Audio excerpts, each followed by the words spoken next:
Council. First item on our agenda, as usual, is our Planning Commission report.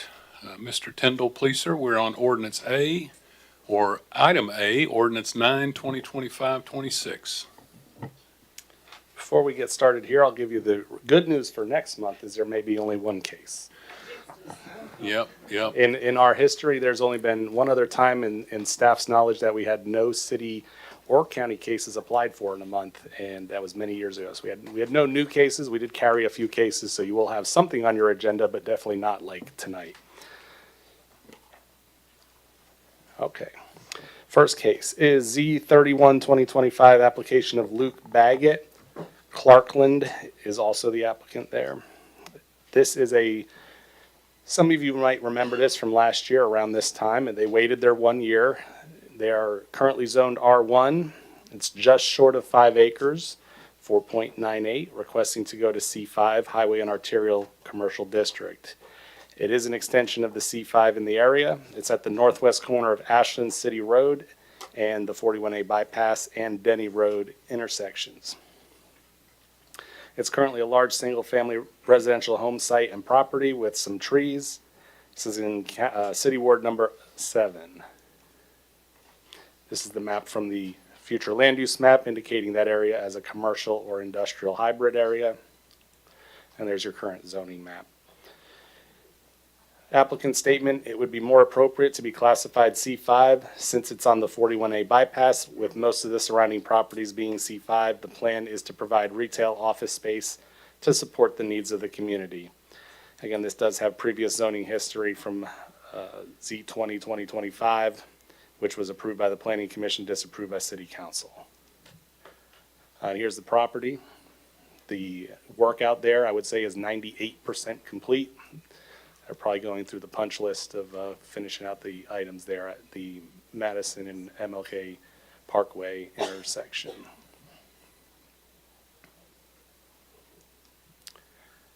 And that's the property right next door.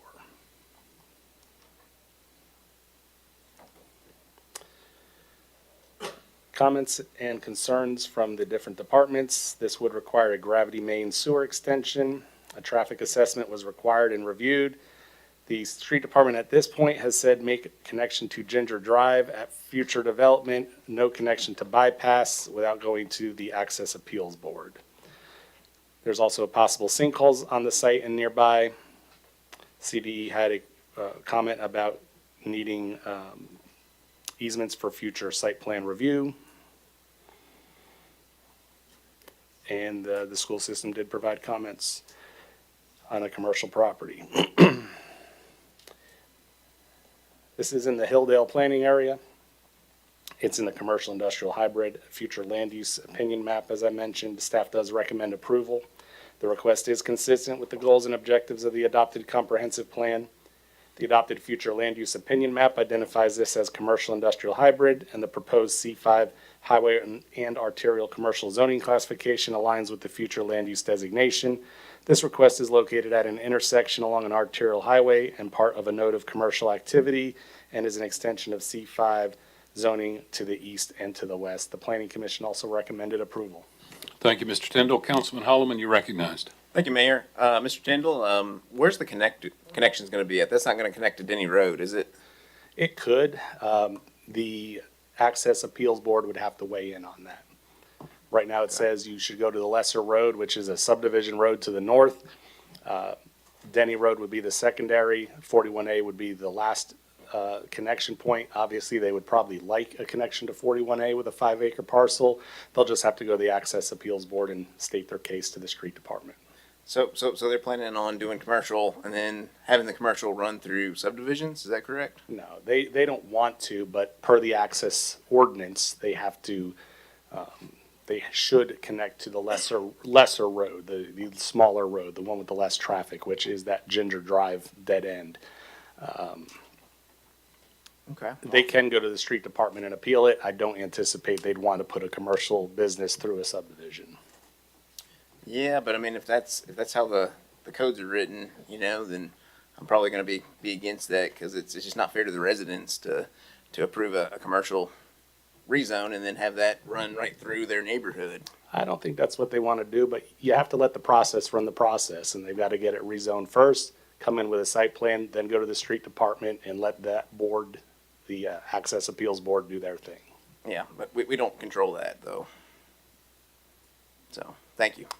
So you got to have faith sometimes. Other questions for Mr. Tindall? We're ready for item B, ordinance 10, 2025-26. Mr. Tindall.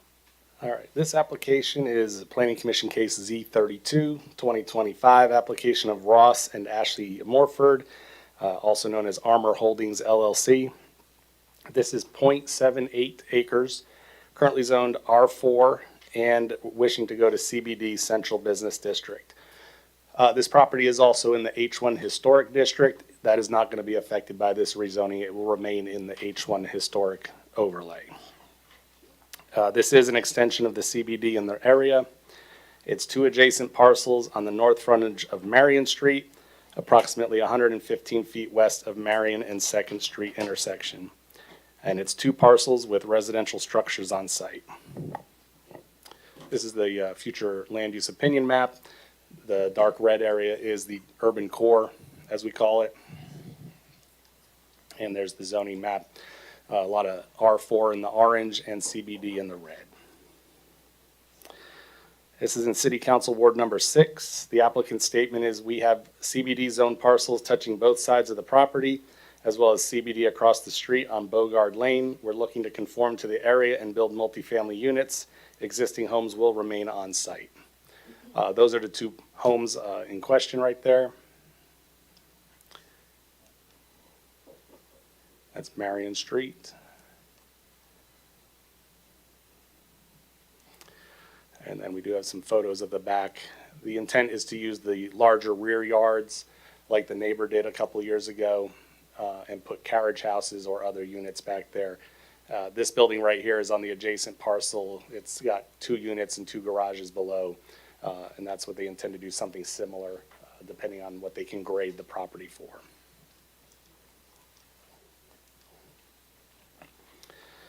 Possible water main upgrades may be required by Gas and Water. Fire department access concerns for future development on Bogard Alley, but improvements or adjustments are likely to be requested at the development stage, that being some pavement widening in the area. We did receive school system comments about their capacities of their schools there.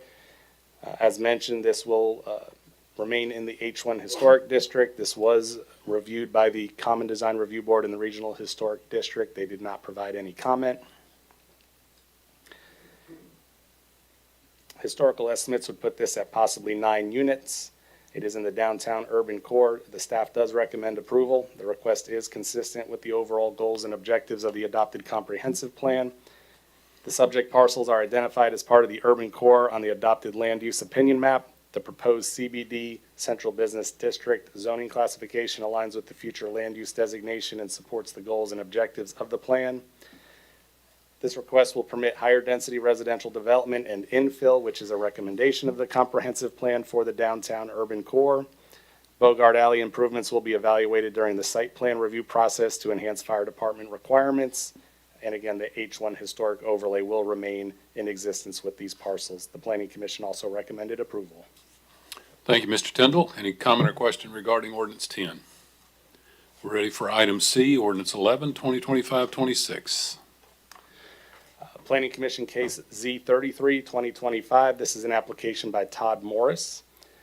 It is a portion of 4 parcels, totaling 14.31 acres. Current zoning is R1, Single Family Residential District, and requesting to go to R4, Multiple Family Residential District, and C5, Highway and Commercial District. It is an extension of both those zones. The tract consists of 4 contiguous parcels on the eastern frontage of Trenton Road, north of Fairview Lane. It's multiple parcels in tract with a single-family home and a former mobile home park on site. This is in Council Ward number 11. It's also in the St. Bethlehem planning area. The applicant's statement is for a mixed-use development. Here's the future land use map for the area. That area of Fairview and Trenton is identified as urban neighborhood. with mixed use across the street, commercial to the north, and suburban neighborhood over by Pea Ridge Road. And there's the current zoning. We have C5 to the north, R4 to the south, and R1 to the south and to the west as well. The site has been cleared over the last month. I'm sure many of us have driven by this for many years, wondering when it would have something done with it. Oh, sorry. Gravity sewer main extension will be required for this project. A traffic assessment was reviewed and accepted by the street department. No other comments or concerns were received from other departments, and we did receive the school system capacities listed. Historical estimates for this much R4 would be 133. It may be a little high due to the topography there. It is in the St. Bethlehem planning area. The future land use opinion, again, is urban neighborhood. Staff does recommend approval. The request is consistent with the overall goals and objectives of the comprehensive plan. The zoning request fronts on an arterial highway and is a logical extension of an existing node for commercial activity.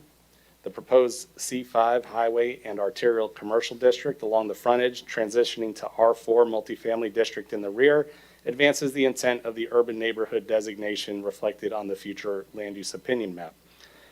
The general recommendations for the St. Bethlehem area encourages multifamily residential development in proximity to commercial, transit, and major roadways. The Planning Commission also recommends approval.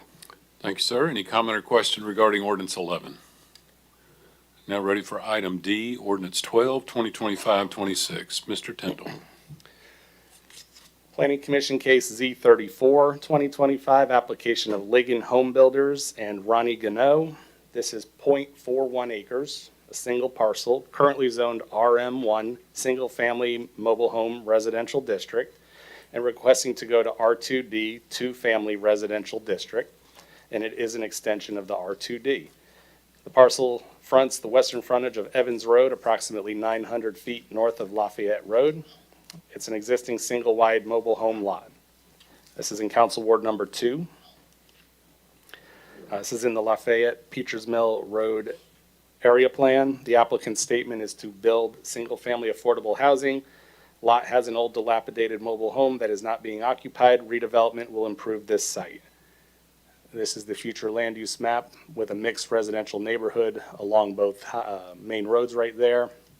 And there's the zoning map. You have R4 multifamily over there on the east, and you have a lot of those red parcels are zoned RM1 for mobile home or single family homes. You do have one R2D parcel to the south, as well as some other R2 and R1A in the area. This is right across the street from some recent multifamily development.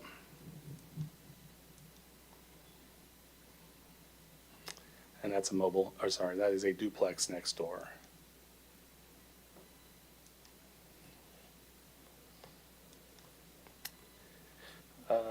Sidewalks will be required.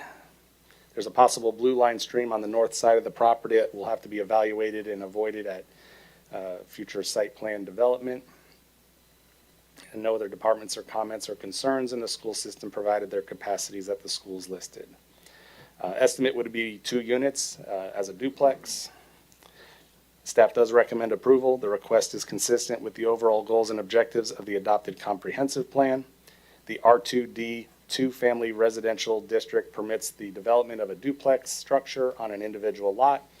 The Lafayette Peters Mill planning area general recommendation states it is encouraged to promote infill within neighborhoods containing aging housing stock and maintain a desirable mix of housing types throughout the community. Market changes relative to the mobile home industry have limited the viability of RM1 zone properties. This portion of Evans Road is a mixture of RM1 home lots, multifamily units, and the R2D district would not be out of character with the surrounding uses. A possible blue line stream exists, and attention to this condition is required at the development stage for this parcel. The Planning Commission also recommends approval. Thank you, sir. Any comment or question regarding ordinance 12? We're now ready for item E, ordinance 13, 2025-26. Mr. Tindall. This is Planning Commission case Z35, 2025, application of Tiny Town Apartments, LLC.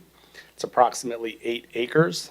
It's a portion of a larger parcel that has been developed to the north.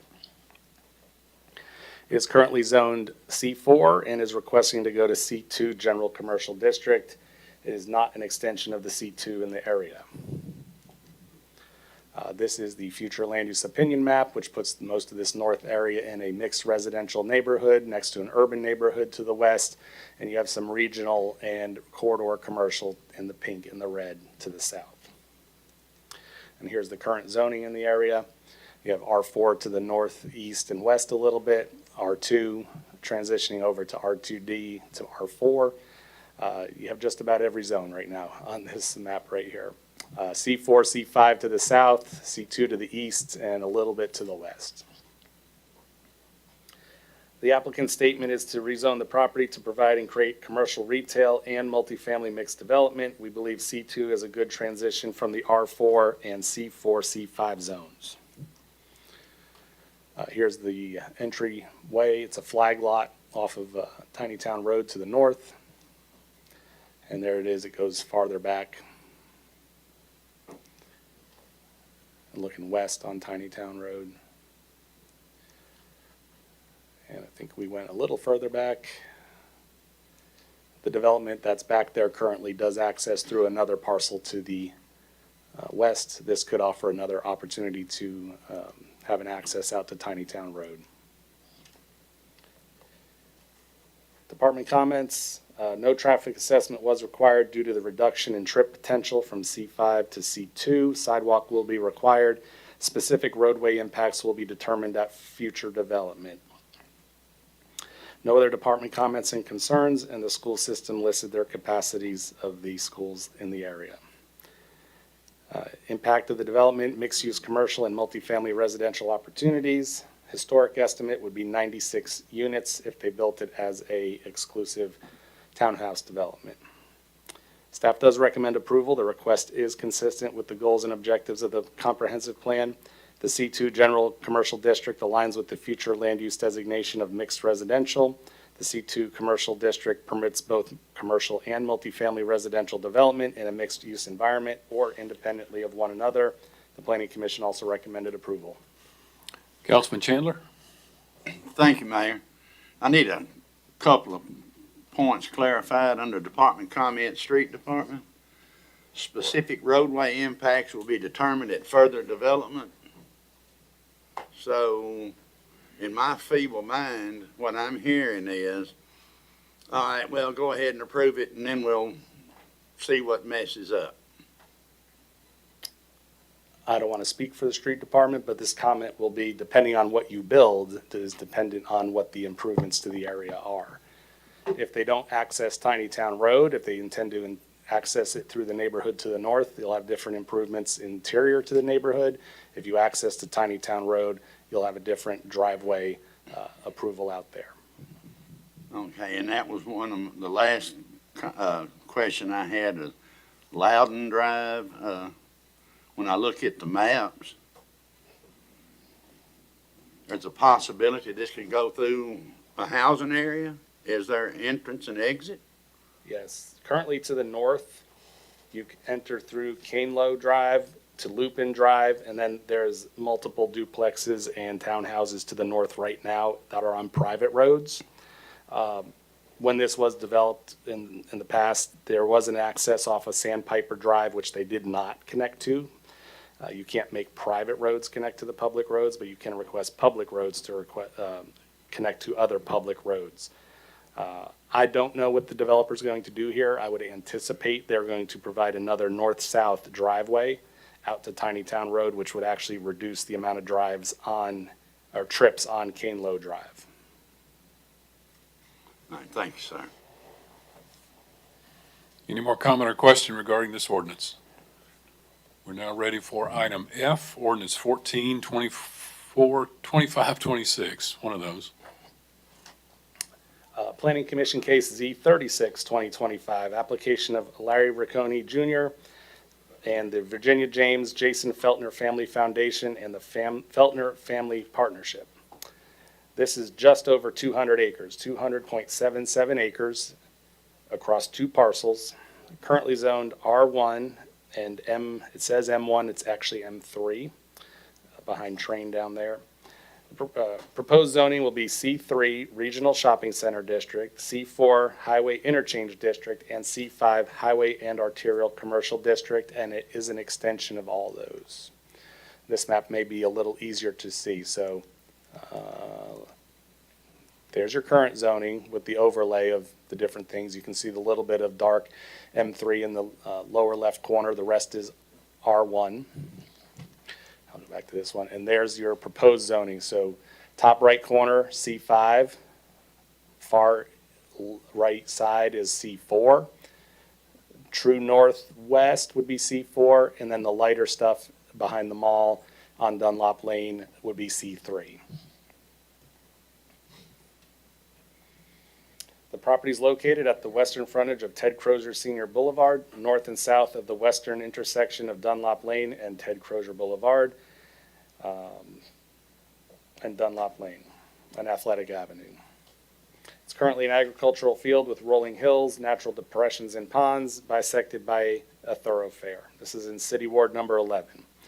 The applicant's statement is this zone change is for the development of a commercial retail complex to bring their sought-after national commercial retail, ancillary boutique and custom retail and new dining experiences.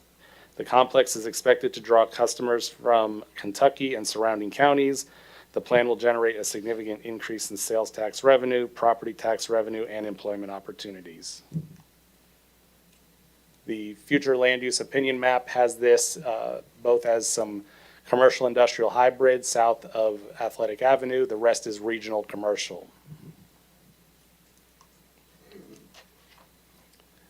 And we'll still show you pictures. I know everyone's driven by this 100 times.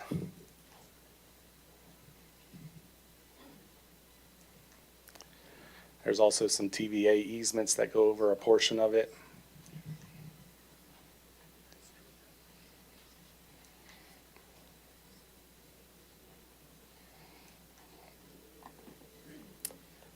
Department comments and concerns.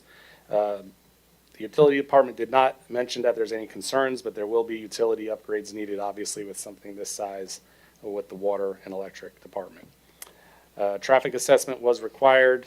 They will have limited access to Ted Crozier Boulevard.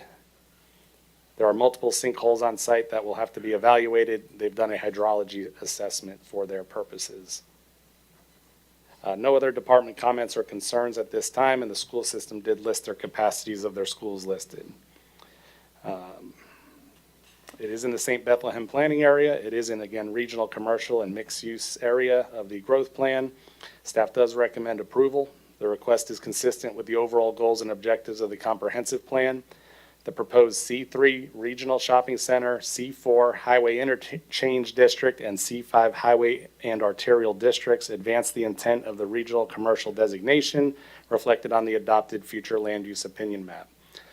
The zoning request provides a logical extension of the zoning districts at a regional node for commercial activity, and site-specific improvements will be required at the site plan development. We anticipate that this could be developed in several portions, different phases, different site plans, or it could be developed as one master site. We'll have to evaluate that when it does come before us. Planning Commission also recommended approval. Thank you, sir. Councilman Marquis, you're recognized. Yes, thank you. Are you able to either confirm or deny the rumors we're hearing of who may be potentially going there? I can confirm that the developer that is looking to purchase this property is Old Acre McDonald, and you can look at their track record. Okay, thank you. Other comments or questions regarding ordinance 14?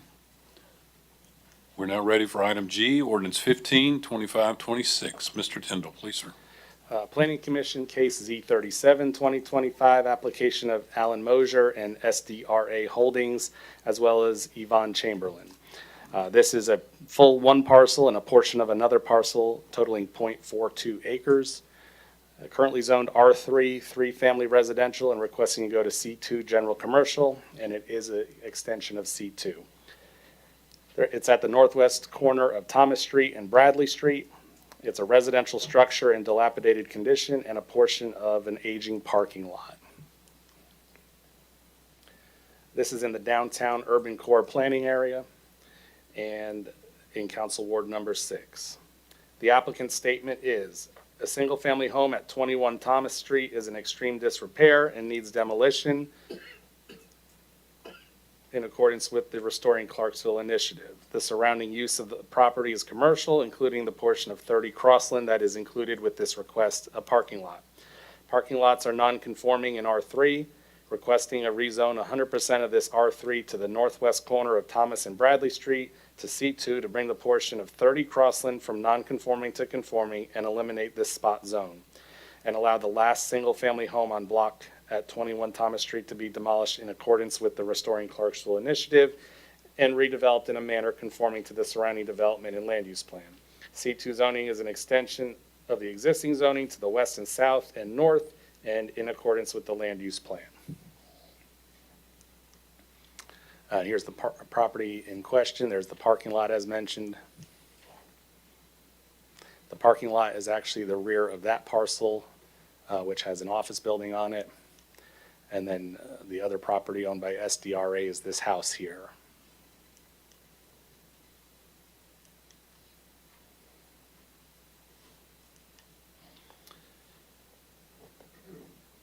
No department comments or concerns listed. School system provided their capacities of the schools there.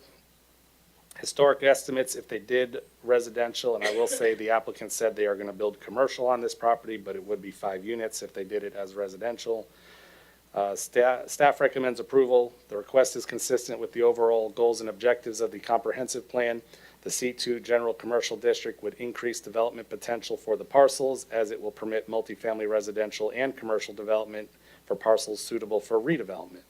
The C2 zoning request aligns with the future land use designation of mixed use, and the Planning Commission also recommended approval. Thank you, Mr. Tyndall. Any comment or question regarding ordinance 15? Now ready for item H, ordinance 19, 2025-26. All right, last month, this ordinance was previously up for second reading and was adopted by City Council. So per state statute, it was sent back to the Planning Commission within 30 days to get a response back. The Planning Commission staff and Planning Commission reviewed the changes. Those changes were, and it's in your packet there, redlined several pages in. Table 9.2 and 9.3, you'll see in the red text, according to base zoning. That was changed there. And then under letter D, 1.1 surface parking, the word shall was replaced to should, and the words except in Fort Campbell Boulevard and Tiny Town Corridor were put in 1.1.1 and 1.1.2.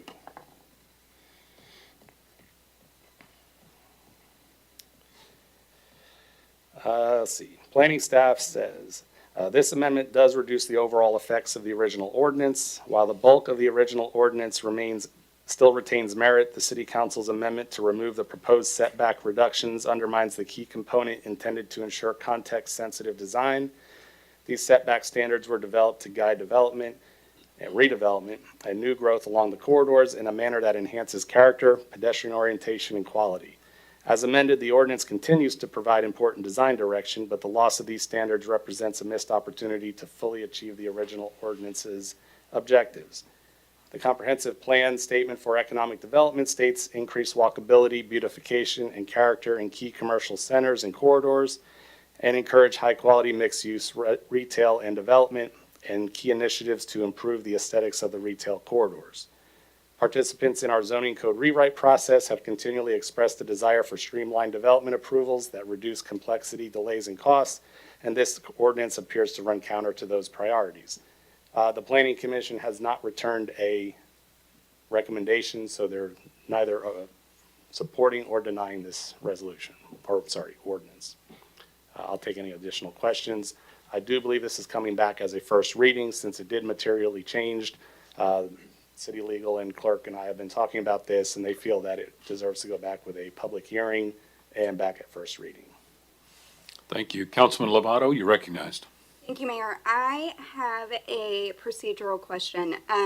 Looking at the recommendations on the agenda, it has the RPC staff recommendation, but it has the commission as none. But when they voted on it, it did fail.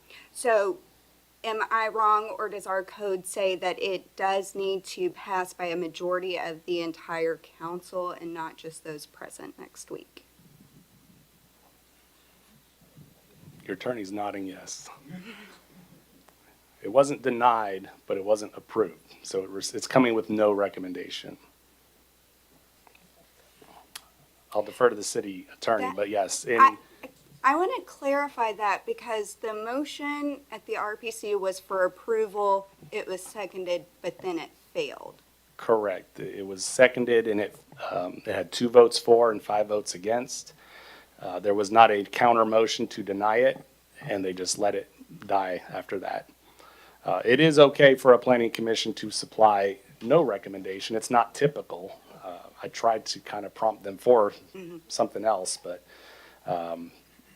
it's one of those not to decide is to decide, so. We'll call on our city attorney to answer the question.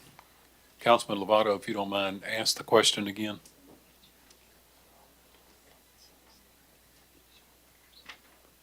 As soon as I get through the sidebar. I'd be okay saying it doesn't have to be the body, because it wasn't approved, but it wasn't disapproved either.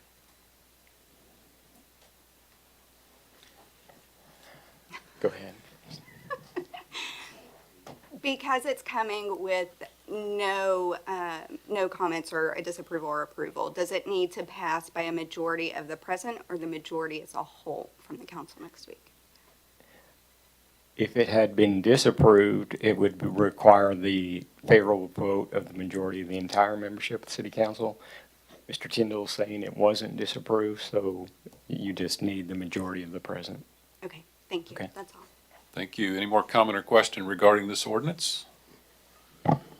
Now ready for item I, ordinance 111, 2024-25. Mr. Tyndall. Okay. Let me go back 2 months in my staff reports here. This one has been deferred twice. It will be up for vote this month under the 100 days. It's right at it for this month and next month if it were to pass. This is C2 to R2A, just over 10 acres, south of Concord Drive, east of Fort Campbell Boulevard, accessed off of Concord Boulevard. We've talked about this one the last 2 months. They were working things out with the street department. Historical estimate was 46 units. I believe they came in with something in the 37, 38 unit range. I'll be happy to answer any other questions you may have. This will proceed with first reading this month. Questions about ordinance 111? Planning Commission and staff did recommend approval of that one. Okay, we're ready for the addendum.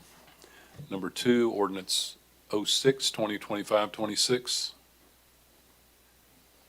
Is that this one, Z30? Yes, it is. Okay, thank you.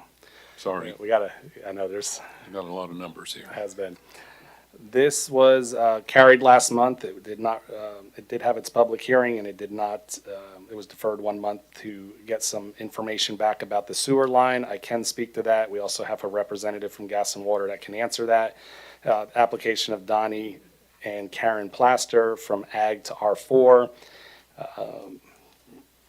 Just shy of 4 acres for a townhome multifamily development. You heard the applicant speak to its purpose.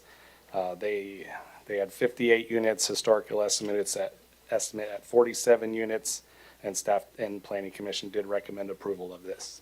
Thank you. I think Mr. Riggins had sent out something through the city clerk answering the question. Any comments or questions regarding this item, ordinance 6?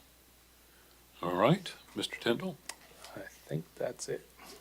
Thank you. I think you're right. All right. Okay. Thank you, sir. We're now ready for the consent agenda. Madam Clerk, please.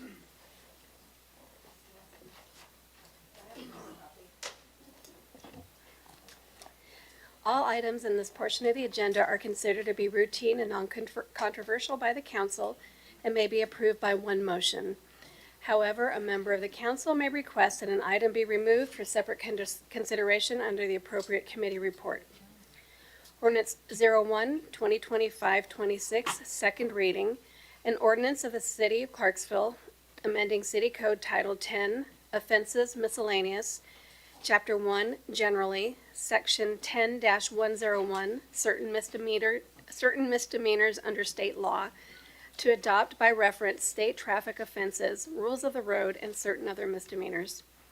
Ordinance 02, 2025-26, second reading. An ordinance amending Part 2, Code of Ordinances, Title 13, Utilities and Service, Chapter 3, Gas, Water, and Sewer Service, the City of Clarksville relative to ownership and maintenance of gas and water meters and services. Ordinance 03, 2025-26, second reading. An ordinance authorizing the mayor or his designee to conduct negotiations and to enter into an agreement for the purchase of easements and/or rights of way, or should negotiations fail, to pursue condemnation through the use of eminent domain for the acquisition of property for a public purpose for the Liberty Park Sidewalk Phase 3 project. Ordinance 05, 2025-26, second reading.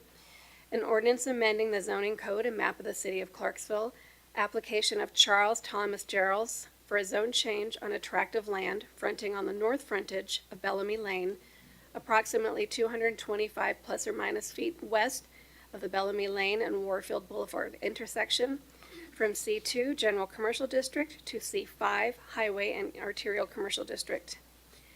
Resolution 12, 2025-26, a resolution approving an appointment to the Arts and Heritage Development Council, the Designations Board, the Economic and Community Development Board, the Gas and Plumbing Board, and the Parking Commission. Resolution 13, 2025-26, a resolution approving a retail liquor store certificate of compliance for Tejas Kumar S. Patel and Pooja S. Patel for Clarksville Bottle Shop, 549 Neptune Drive, and repealing the certificate of compliance for Clarksville Bottle Shop from 924 Providence Boulevard. Resolution 14, 2025-26, a resolution approving a retail liquor store certificate of compliance for Geeta Ben Patel for Planet Liquors at 2400 Madison Street, and repealing the certificate of compliance for Planet Liquors for 2690 Madison Street. Resolution 15, 2025-26, a resolution approving a retail liquor store certificate of compliance for Viraj Patel for Iron Oak Wine and Spirits at 2631 US 41A Bypass, and repealing the certificate of compliance for Clarksville Discount Liquors at 267 Stone Crossing. Resolution 16, 2025-26, a resolution approving a retail liquor store certificate of compliance for Yogesh Kumar Patel for Silver Dollar Wine and Spirits at 2700 Trenton Road, and repealing the certificate of compliance for Need More Wine and Spirits at 2699 Trenton Road, and the adoption of minutes from August 7th.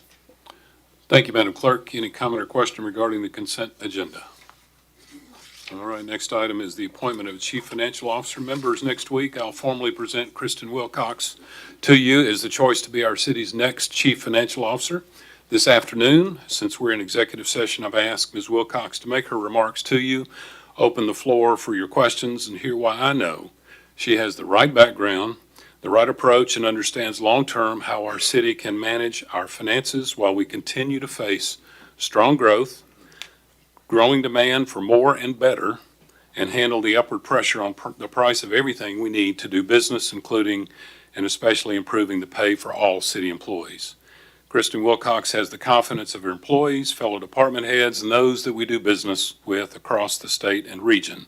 You'll find her to be honest, candid, proficient, and eager to learn, and certainly highly capable.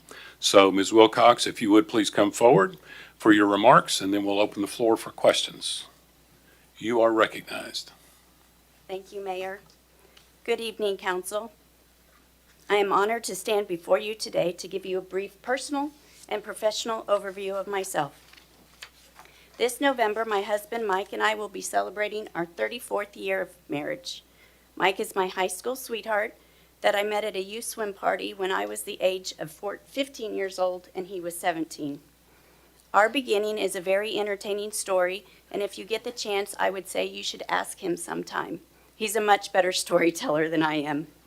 Mike served 22 years as a police officer for the city of Phoenix. You could say we are a municipal-focused family. We have 2 children, Maddie and Jake, 1 son-in-law, Andrew, 1 grandchild, Nora, and another grandchild on the way. My professional education includes a bachelor's degree in accountancy from Arizona State University and a master's of business administration. I earned my certified public accountant designation in 1998 from the state of Arizona. When I moved here, I was able to transfer that certification to the state of Tennessee. I have 2 other professional certification. One of them is the Certified Municipal Finance Officer, which is required by the state of Tennessee. I started as a senior accountant for the city of Peoria, Arizona, right after the birth of my second child, and I mean literally right after the birth. I interviewed 2 weeks after giving birth and had to have somebody else drive me to and from the interview. I have no recollection of what I said in that interview, but it must have been good because I got the job. Jake is now 22 years old, and his age is how I remember how long I've been in municipal government.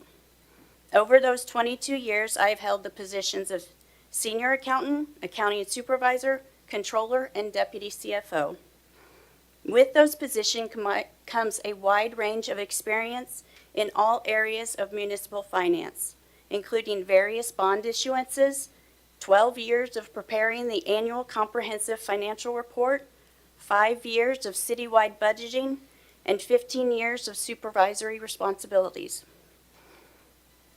My philosophy on leading our department is first and foremost adherence to all federal, state, and local laws, with an emphasis on kindness, encouraging teamwork across all departments, and growing employees so they are prepared to advance when the opportunity presents itself. If you have any questions about me, feel free to ask. Thank you, Ms. Wilcox. You suggested we talk to him and ask the story. Should we bring him up? Maybe not? No, okay, he's shaking his head. All right. Okay, Councilman Smith, you're recognized. Congratulations. Thank you very much. My concern is this: will you be open to all people when they're called, or can we contact you? Is there's transparency where we can contact you? Because I remember I called and you never did return my phone call. So I just want to know, would you be user friendly for all? I sure would be. Thank you. I'm very open. Okay, that's all I want to hear. Thank you. Councilman McLaughlin, you're recognized. Ms. Wilcox, this probably won't be a surprise to you, but of course, I'm hoping that with you in this role, that you will be able to, with your staff, dig down and find out how we can prevent future tax increases, especially 2 in a row. And that's my biggest request. And if I can help in any way, please let me know. Okay. I'll have a spreadsheet. That concludes my report. Thank you. Okay. Councilman Lovato, you're recognized. Thank you, Mayor. I actually have several questions. The first one is, do you have a vision long-term for Clarksville's financial situation? We've already started preparing a 5-year budget forecast so that instead of just looking 1 year at a time, we can project that out to see where we're going to be, how much we might need to increase or cut in order to balance that budget. We're also currently working with our financial advisors, looking at our 5-year capital improvement plan to see where that really puts the city and what we need to do for that. Have you identified any blind spots in our current financial practices that you want to address and share with us tonight? At this time, I have not. What is your plan for improving our financial transparency so that the council and the public better understand what money is coming in and what money is going out? So the first step that I've identified is this next budget period. I would like to actually meet with each of you individually much early in the process, maybe December, January timeframe, where you can talk about your priorities for the city with me, and I can discuss if those priorities are possible or how they all fit together. And we are preparing that budget forecast to see where we're going. Okay. Looking at our grants, we've seen a lot of improvement over the last couple of years. Is there a way to maximize those grant opportunities and also manage our compliance and reporting requirements? I would say we already are maximizing those.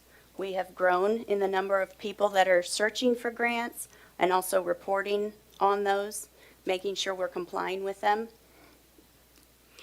Looking at our bonds and debt management, how will you manage our bond issuances and change that process? I think how to answer that is to touch on what I said before. We were just meeting with our our financial advisors this morning, PFM, just this morning to discuss with our 5-year capital improvement plan that we need to really organize that in a way in which we can put our hands around it to understand all of the ramifications of it and where we want to go with that. Okay. With our debt management, what criteria do you use to determine the city's debt capacity so that we can, balance our taxpayer concerns and not over obligate them with the tax rate? So currently, I'm going off of what I learned from the previous CFO. Lori Matta had a limit of $15 million. That's what she said we could always handle in debt capacity for the debt service payments each year. I have not had time to dig into that to know how she came to that and to see if it is still where we are at and where we might be in the future. Okay. Looking at our pilots and our TIFs, how do you evaluate a pilot agreement and if it truly benefits the city of Clarksville long-term versus just shifting a tax burden? That is a question I'd have to get back to you on. And what about like monitoring our TIF projects? How do you ensure that that growth in those jobs are actually materializing after they receive a TIF? We have someone in our office that does review our TIFs, does go through them, bless you, does go through those TIFs each year to look to see how we're doing with those. Okay. How do you plan to strengthen collaboration between the finance department and other departments like public safety, parks, and the street department so that our projects can move more efficiently? That is one of my plans also, in the budget process, meeting with them and getting, meeting individually, opening up the lines of communication to talk about what their priorities are, what they would like to see other departments and how that will affect, and also how it will affect all the other departments when we put them all together. Okay. One of the concerns is, what do we do in a financial crisis, whether it be a tornado or a flood, or, anything that might come up? How do we identify those risks and be financially prepared for them before they become an actual financial crisis for the city? We're in the middle of that process. We just had our emergency management plan finalized. Lauren Winters in our department has a good handle on that. So we're still in the process. We're basically done with the first step, and we'll need to move that forward to make sure the financial impacts of a disaster. Okay. And last question, how do you plan to hold yourself and this administration accountable when things go wrong and mistakes are made? Any mistake I make, I will admit to. But like the mayor said, I'm usually pretty candid. So I will just be straightforward with you guys, whether it's my mistake or if it's a miscalculation on the council. Thank you. That's all I have. Councilman Brown, you're recognized. Now for the easy questions. Good. When was the last time you had an internal controls class? Oh, heavens. Yeah, you said easy. For my CPA certification and my CFMO certification, I have to have, actually for the CPA, I have to have 80 hours of continuing education. Could I tell you specifically that that's in internal control? I'm not sure I could. That's fine. And have you seen the documentary, All the Queen's Horses? I sure have, Okay. repeatedly. That's all, thank you. I guess we'll all be tuning that in. All right, any other questions for Ms. Wilcox? Councilman Smith, you're recognized. Thank you, Mayor. I know you said you got your certification from the Municipal Financial Office, right? Yes. So when did you get that? I received that in 2021 as Lori graciously put me in the program as soon as I got here to go through the program. So when you have to do that again, you say? I don't have to do the certification again, but there are requirements I- every year for continuing education. Okay, that's good. Mhm. Okay, thank you. You're welcome. Thank you. Any other comment or question? Thank you, Ms. Wilcox. We look forward to confirmation next week, swearing you in. Thank you. Finance Committee report. Chairman Streetman, you're recognized. Thank you, Mayor. Ordinance 07-2025-26, first reading. An ordinance accepting the donation of certain real property from John T. Rockford to the city of Clarksville for the purpose of a park.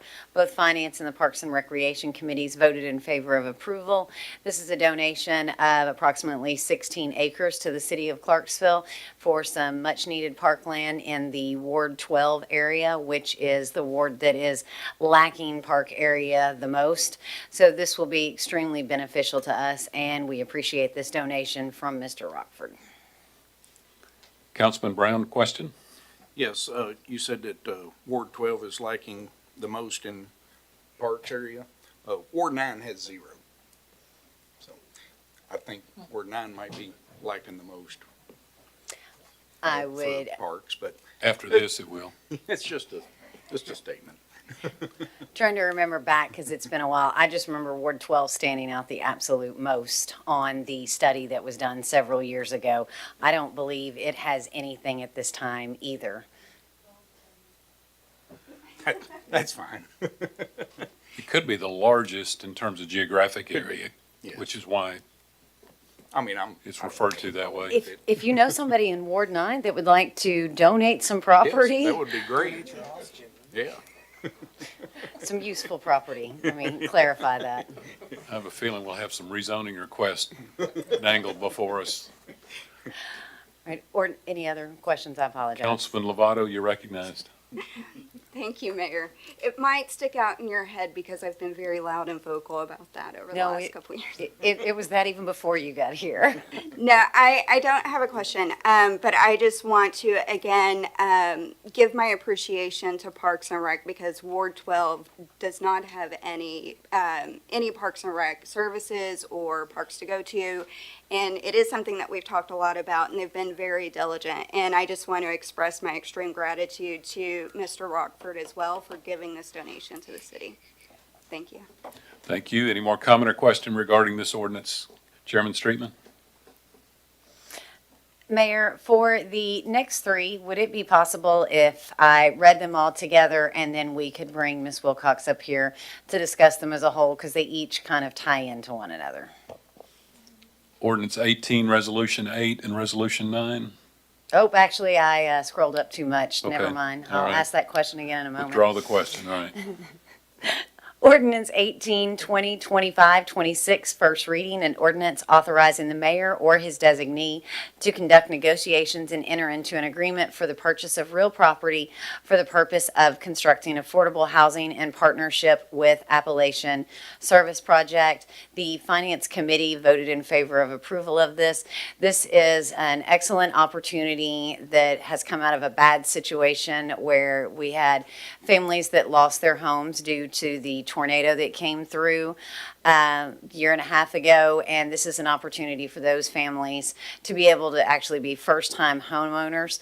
So we'll be purchasing this property at fair market value, and we will be using our HUD home funds to do so. Questions regarding this ordinance? Chairman Streetman? Mayor, I would like to ask if we could take the next three together so that Ms. Wilcox could cover them as a whole rather than individually. One more time, I'm still- should we wait until we get to item D? Phew. I'm sorry, Mayor. That's quite all right. I really should have brought a Melliello today. Did you say Resolution. Mellow Yellow or Miller? Mellow yellow. Just asking, just asking. Resolution 08-2025-26, a city of Clarksville resolution requesting the Department of Human Resources perform a study with regard to a pay adjustment plan separate from the city general pay plan for the fire department and police department employees to target recruitment and retention, and return the results of the study to the city councilman. The Finance Committee voted for disapproval. Public Safety Committee voted for approval. And this was sponsored by Councilman Shekinab. Councilman Shekinah, you're the sponsor, you're recognized. Yes, thank you, Mayor. Just a little background on this. On my resolution in July, I presented two to the Public Safety Committee. We had a discussion at that committee, and the mayor was there. Part of that discussion was to go back and relook. So we went back, relooked. I met with the city attorney, HR, and finance, and put it into one resolution draft and took out some of the specifics because we didn't want to mislead someone with numbers. So we took that out, brought it back in August to the Public Safety Committee. It passed 4-1, and then it went to the Finance Committee where it was 2-2, and it fell.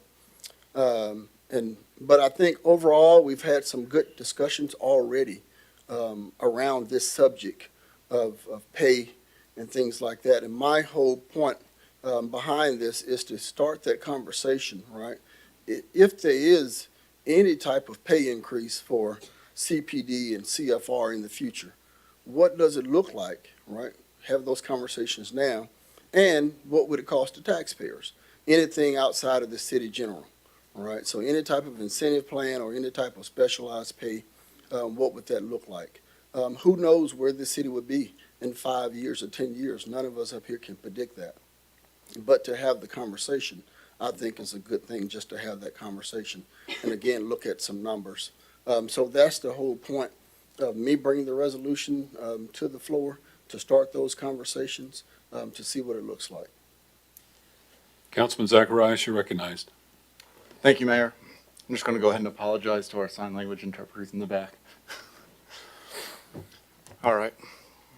In this room, we consider and debate legislation as 13 individuals, but to the people of Clarksville, this council speaks with one voice. That's why I'm using the word we, because once the votes are counted, the outcome no longer belongs to any one of us. It belongs to the council as a whole. We'll celebrate our wins together and we'll own our losses together. That unity demands consistency, and consistency is what's at stake here. Back in June, we told department heads they couldn't have the budgets they said were necessary because we didn't want to raise taxes. To save a penny, we put a fire truck on a 20-year note. We stepped back from the Frosty Morn commitment to save a few more pennies. We voted down a budget that would have created the law enforcement authorizations that our chief of police said that he needed because it would have required a tax increase. But since then, we've had a chance to free Parks and Recreation from providing services to current and former council members at no charge for life, and we chose not to. Now we're considering a resolution directing Human Resources to spend money that we did not fund. To put a scale on it, the last pay study cost HR $64,000. HR's operating budget, approved by us, is $271,726. The price hasn't changed in 4 years. This resolution would devote a quarter of HR's annual operating budget to that study alone. And a funded study is only the first step. If we assume this study will say that we're missing the mark, we still have to raise the funds to implement the study. Using the penny rate from the 2026 budget, the cost of implementing the last study would have added 7 cents to this year's tax rate. If we're going to look at what other cities pay their firefighters, we can't do it in a vacuum. We have to look at the budgets of the cities paying those firefighters. I'm asking my colleagues to pull up the city budgets for Chattanooga and Murfreesboro. Compare Dixon's per capita spend with ours. When you do, it becomes very clear why we have not been able to keep pace with employee salaries. If we believe a pay study is essential, the responsible path is to acknowledge the cost and fund it properly. Otherwise, we're just adding another unfunded mandate to a department we've already asked to do more with less. This isn't about whether police and fire deserve fair, competitive pay. They absolutely do. It's about whether this council will be honest with ourselves and with the public about the real cost of governing. We can't cut a budget request in June just to add spending in August. So tonight, I'm not arguing yes or no. I'm asking that we're consistent, align our directives with the dollars we approve, and be transparent about the trade-offs. Whatever the outcome, let it be one that we are united behind because we budgeted for it together. Thank you. Councilman Chandler, you recognize. Thank you, Mayor. I don't see why that we don't have the professionals in place. And I'm not knocking anybody that works for the city, but I'm talking about if you're going to be a good human resource department, you need to be a great resource department. I don't understand why we have to pay some outside firm $50,000 to do a pay plan study when we have experts in their fields that are already here. I receive emails out to Yin Yang about this, and I've been called out that I don't have any feelings, that I'm anti-firefighter. Nothing could be further from the truth. My son's a firefighter. My brother's a firefighter. My nephew is a firefighter. That's not why I'm here speaking on behalf of them. I don't understand, 25 years ago when we didn't have the internet, and you had to pay a company to contact Chattanooga, Jackson, in those cities. But now we have the internet. I've looked it up at least a dozen times and looked at what they do. We talk about bringing our law enforcement and fire department into the modern days. Well, folks, you got to have somebody that operates that $1 million equipment. And I don't see again why that we can't, this ordinance doesn't look like to me, our resolution doesn't look like to me, it says you spend the money to someone else. It says we are authorizing them to do it. And I don't see why that we can't put our heads together and come up with a solution that gives everybody a fair shake. Thank you, Mayor.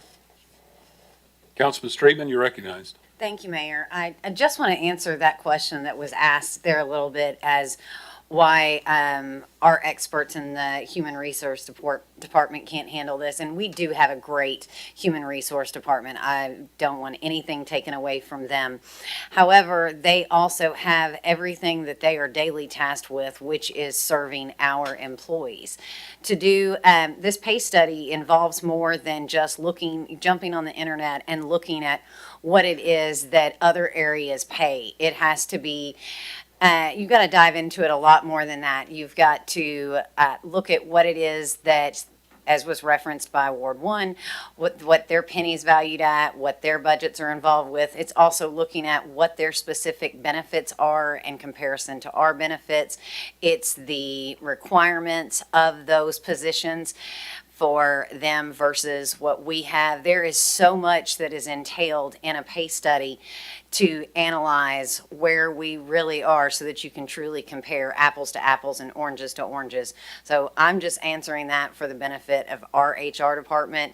And again, they are already tasked with so much on a daily basis to add this to them to say, we need you to do exactly what a firm would do that would look at multiple different municipalities and areas to be able to see what it is that we have versus what they have in other areas.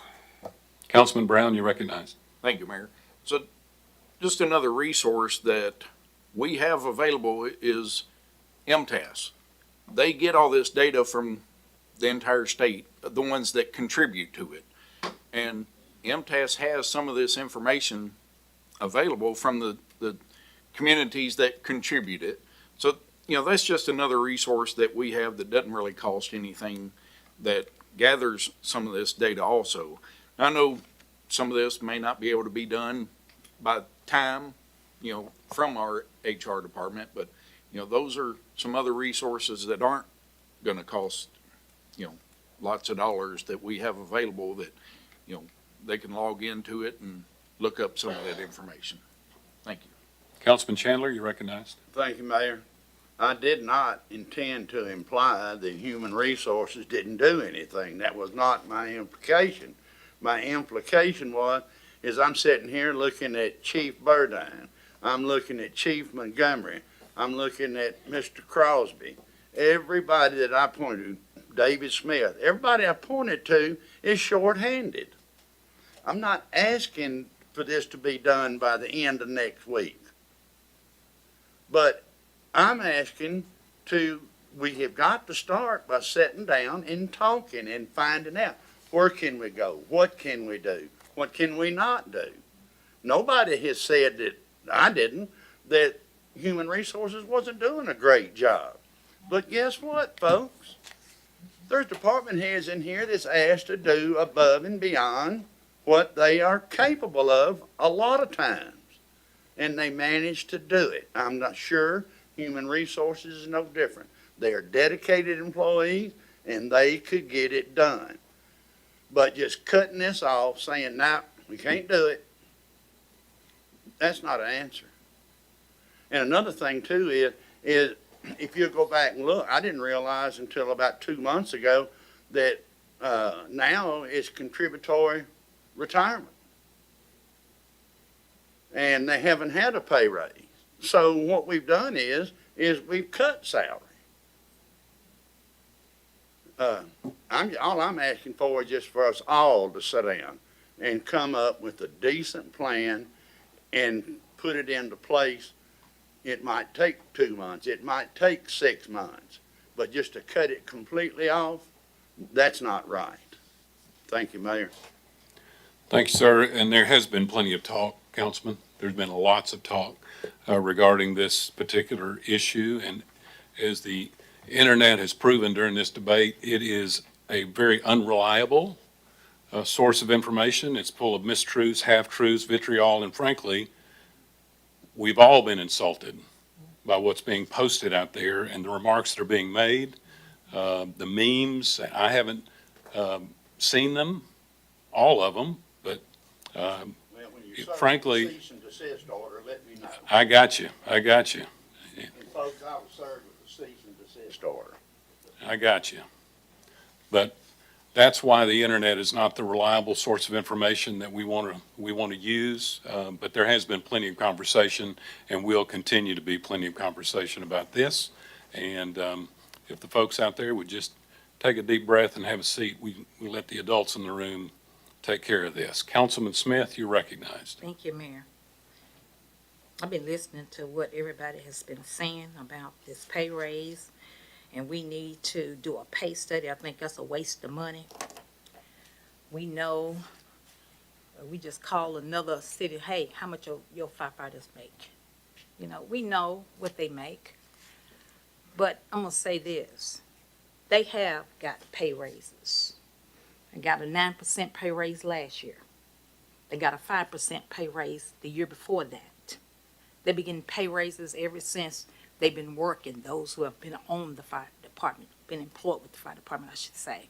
It's not like we're trying to overlook them, but it was best for our budget at the time that we shouldn't give a pay raise. It's not that we don't want to help our firefighters, but you just can't always think that you should get a pay raise just because, you work for the city. The city has to set a budget that balances. And sometimes there are times when you can't get a pay raise. There are people out there who are working today do not get a pay raise. Single families, mothers raising children, working. So when we look around, let's just don't say that you never got a pay raise. And someone told me this, and I'm going to share it. He said that it was a supervisor. He asked the employees, how much you think you should be paid? You've been working here now 5 years. And he said, well, I think I need a 10% pay raise. He said, well, I tell you what, you go find a job that's paying that 10% extra. because we can hire somebody else. So I'm not saying that to be mean, I'm just saying that this is to what a constituent told me, and I wanted to share it. He wanted me to share this. And so I'm saying, we love our firefighters, we want them, but there's a time in the season for everything. You just can't always get a pay raise because you demand it. These are tax dollars, and we have to manage tax dollars well. Our citizens' tax dollars we pay. So, you know, we care about you, but sometimes there's time in season that you just can't get it. And I just think a $64,000 pay study is just way out of balance. When I look at all the money we wasted on Frost and Moore, it was $1 million to tear down that stack. So, $1 million to put a new roof on. Thousands to clean it up.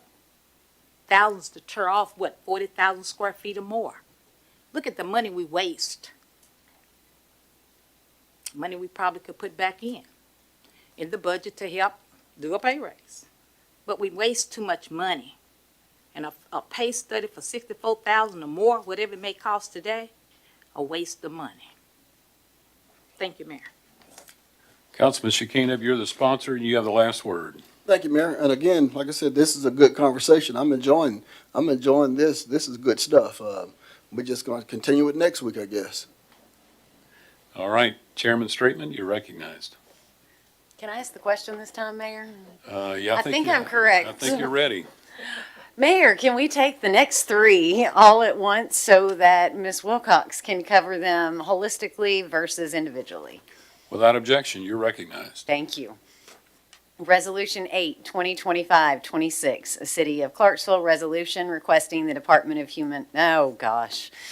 Resolution 9, 2025-26, a resolution authorizing the issuance of interfund capital outlay notes in the aggregate principal amount of not to exceed $11,500,000 of the City of Clarksville, Tennessee, making provision for the issuance, sale, and payment of said notes, establishing the terms thereof, and the disposition of proceeds therefrom, providing for the levy of taxes for the payment of principal of and interest on notes, and providing for reimbursement from federally taxed exempt obligations.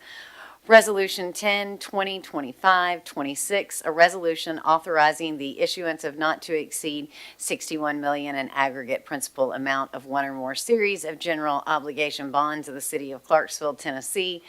Resolution 11, 2025-26, a resolution authorizing the issuance of not to exceed $76 million in aggregate principal amount of general obligation refunding and improvement bonds of the City of Clarksville, Tennessee, in one or more series, making provision for the issuance, sale, and payment of said bonds, establishing the terms thereof and the disposition of proceeds therefrom, and providing for the levy of taxes for the payment of principal of premium, if any, and interest on the bonds. Finance Committee voted in favor of approval of all of these, and Mayor, obviously, could we ask Ms. Wilcox to come up here and talk about these? We sure can. Ms. Wilcox, would you please? We'll take them one at a time. The first one is Resolution 9. You're recognized. So the city had started the bond issuance process back in the end of May. Bond issuances take between 4 to 5 months till they're sold and we receive the proceeds. As we have been going through the last few months, we have noticed that we needed something to bridge that gap. And that is where the interfund loan comes in. That is from the Water Department. And the Water Department graciously accepted that they would loan this to us. But just to give you some context for why we need it, we took the 3 months of June, July, and August to look at. We really wanted to dig into why we were in this position. In 2023, for those 3 months, we spent $6.3 million in capital projects. For 2025, for the same 3 months, we spent $16.7 million. We also are aware that we have 2 CTS buses coming in that will be $2 million. The way it works with CTS, they are grant funded. However, they're reimbursement grants. So the city has to help them pay up front. We will receive that back later. Also, we have outstanding in grants that we have submitted some of these 3 months ago. We have over $2 million that we're still waiting for our reimbursement. The next two resolutions, we have a TMBF loan from 2018 that is about the balance of $14 million.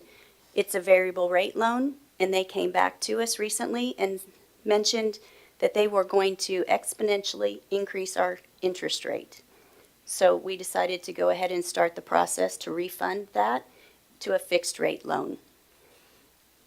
Also, then we are asking for the additional amount to fund the capital projects. It's also the city is on a pay-as-you-go process, so we try to pay as much as we can for capital projects up front. And then when we see that we need to, we go out for the bond. So currently, we're going to reimburse ourselves a little over 17 million and have about 34 million left for new projects. Questions about any of these three resolutions? Thank you. Chairman Streetman. Thankfully, that concludes my report, Mayor. All right, Gas and Water Committee, the chairman will be back next week and have a report. Neighborhood and Community Services, Chairman Shekinah, you're recognized. Thank you, Mayor. I have a full report next week. Parks and Recreation, Chairman Zacharias, you're recognized. Thank you, Mayor. I'll have a full report next week, but I do want to bring everybody's attention to the Victorian Tea Party going on this Saturday at Fort Defiance. That registration is still open, but space is limited. Thank you. Did you want to recognize your guest in the audience, your guests, and the award-winning guest? Yes, thank you, Mayor. Tonight we are joined by my parents, Penny and Ed. They came here to see what their oldest son does at work every day. So. And I believe she got a recent award? That's right. My mom, Penny, is the manager of the Habitat for Humanity Restore here in Clarksville, which was recently recognized as the best restore in the state by the state affiliate of Habitat for Humanity. And congratulations on behalf of the city of Clarksville. Let's give them a round of applause.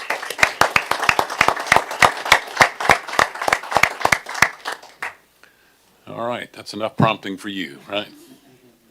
All right, Public Safety Committee, Chairman Lovato, you're recognized.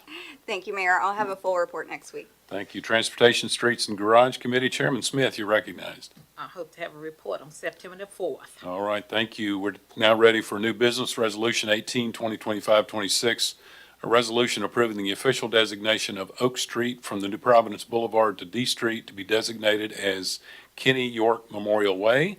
I'll answer any questions or comments regarding that resolution. Councilman Streetman, you're recognized. Thank you, Mayor. Mine is not a question. Mine is a comment. I think this is an absolutely wonderful thing to recognize Mr. Kenny York. He did so much for our community while he was here, and we're grateful to everything that he started and that his wife and organization are continuing to do. So while we may not still have him here with us, we will have a wonderful way to remember him, and I'm grateful to you for bringing this forward for us. You're welcome. Thank you. Councilman Chandler, you're recognized. Thank you, Mayor. When Kenny first talked about putting this in New Providence, there was quite a bit of discontent. And I met with several people and promised them that, hey, he can handle it. And thank the Lord, he handled it. And it is a great thing that we honor a man that helped us out, stuck to his word, and was a good person all the way around. Thank you, Mayor. Thank you. Well said. Any more comment or question regarding this resolution? Councilman Smith, you're recognized. I ditto the same. about Ditto Mr. the York. same. All right, thank you. We're now ready for public comments. Any member of the public wish to address the council? All right, mayor and council member comments. Councilman Streetman, you're recognized. Thank you, Mayor. I would just like to comment on, last week I attended the dedication that we had for Mr. Harry Galbraith, and it was such a wonderful event to be a part of and to hear his family and friends really tell stories about him. And I know he may be remembered for being in the NFL, but hearing what they remembered him for and to be a big teddy bear and everything that they had to say about him, being one of Clarksville's own, I just want to say thank you for this council approving that designation, and as well as for everyone that came out and told those stories. I very much enjoyed it, and I am so glad that we have something recognizing him right there at exit 11, which is close to his alma mater, Clarksville High School, which I pointed out that day was, the great high school here, because that's my alma mater. I don't think the mayor agreed with me that day, but again, it was a wonderful event, and thank you to all his family and friends for coming out to support it. It's the second best high school in Clarksville. All right. Any more comments? Councilman Brown, you recognized. So those may be the best in the city limits, but, countywide, it would be Montgomery Central. All right. Any more trash talk? Councilman Smith, you reckon? I'm agree with, Ward 10. CHS is the best. All right. Okay. We're out of control here. All right. Any more comments? Seeing none, that completes our business. We're adjourned till next week. Thank you all very much.